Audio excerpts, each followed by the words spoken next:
Hello there. Ever watched a character like Regina George in Mean Girls?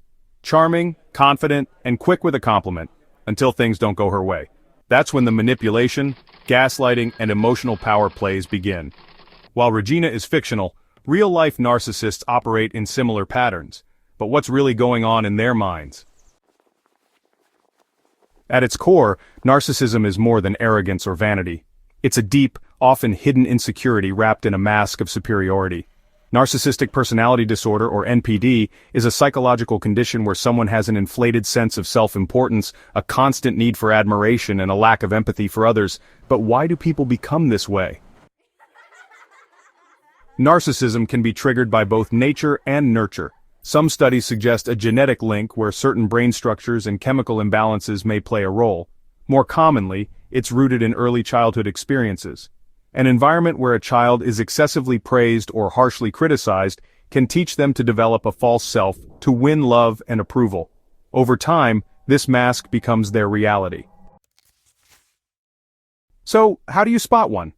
Look for patterns, not just traits. Do they dominate conversations, rarely show genuine interest in others, or crumble at the slightest criticism? Do they fish for compliments or twist situations to play the victim or hero? If yes, you might be dealing with a narcissist.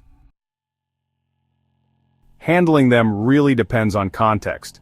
When it comes to home and relationships, dealing with a narcissist in a close relationship, whether that's a partner, parent, or sibling, can honestly feel like emotional whiplash. One moment they're affectionate, and the next, they're cold or controlling.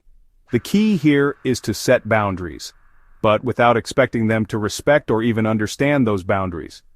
For example, if your partner is constantly putting you down during arguments, you can say, "I'm not okay with being spoken to that way," and then just leave the room. You should avoid trying to win their approval since it's basically a moving target. Therapy can really help you rebuild your self-esteem if it's been eroded. And don't be afraid to distance yourself if the relationship becomes emotionally toxic. In a school setting, a narcissistic classmate might act charming to teachers but belittle peers when no one's watching. They may hijack group projects, take credit, or turn others against you to stay in control. The best tactic is emotional detachment. Stay cordial but limit personal interactions. If they gossip or try to provoke you, don't take the bait. Instead, keep your responses neutral and short.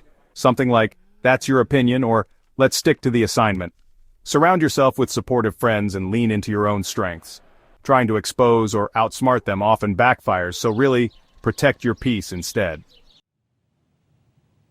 In the workplace, a narcissistic colleague might appear confident and competent at first.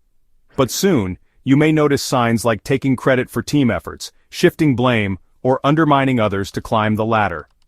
Instead of confronting them head-on, focus on maintaining a paper trail. Send follow-up emails confirming verbal agreements, document tasks, and avoid being drawn into emotional arguments. When conflict arises, rely on facts and company policy rather than personal opinion. It helps to have allies, co-workers who can support or corroborate your perspective if issues escalate. Your goal isn't to change them, it's to stay professionally protected.